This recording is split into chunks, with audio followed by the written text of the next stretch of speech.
Il y a des livres que l'on n'écrit pas. On les écoute. On les suit dans le noir, comme on suivrait le fil d'une étoile tombée.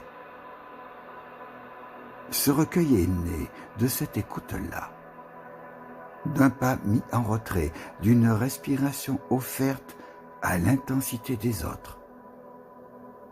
Je n'ai pas voulu faire critique, ni rendre compte. J'ai cherché à rejoindre ce qui, dans chaque œuvre, résiste aux commentaires. Rejoindre ce noyau incandescent où le verbe devient geste d'âme, où la parole s'ouvre comme une faille féconde dans l'opacité du monde. On ne peut pas mieux dire, ni écrire. Patrick Lalande, chaîne YouTube Caméra Obscura, a bien senti que ses chroniques n'étaient en rien celles d'une praticienne de la critique littéraire. Il en aperçut la poésie d'emblée, et pas seulement au rythme que le texte impose à sa voix. Le contenu même, comme autant de découvertes, lui a aussi inspiré des modulations qui, n'en doutons pas, n'appartiennent qu'à la poésie. Tout a commencé, en tout cas de mon point de vue, par les commentaires que Catherine Andrieux a entrepris d'ajouter au forum de la Ralme. Avec quelle ampleur et quelle virtuosité et toujours quelle pertinence.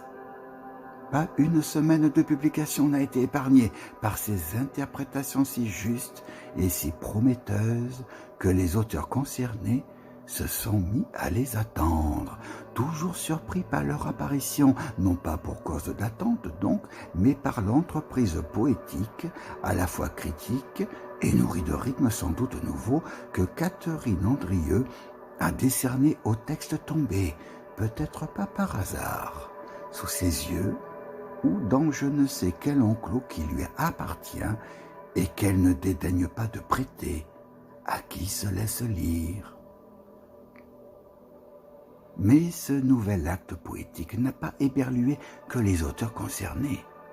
Il a aussi attiré l'attention de l'éditeur, en l'occurrence Z4, qui vient de nous offrir, comme un témoignage de sa propre intelligence des lieux, un premier recueil de lecture poétique, en une ou plusieurs constellations, car celle-ci est un premier tome, le second étant actuellement sur la planche. Certes, les ouvrages concernés par ce voyage interstellaire sont issus du catalogue de Z4, limitation qu'on regrettera peut-être. Mais qu'on se rassure, Catherine Andrieux ne sera pas transformée en DRH du service de presse de cette soucieuse maison. Elle demeurera, je commence à la connaître, fidèle à son cheminement, qui ne date pas d'aujourd'hui, tend à relativiser toutefois, car l'avenir lui appartient encore. L'œuvre, quelquefois signalée par quelques connaisseurs de l'enjeu moderne, avance en terrain inconnu, mais parfaitement ouvert, comme ici, je crois, aux existences battues à mort par les embruns du langage et l'écho de ces récifs granitiques.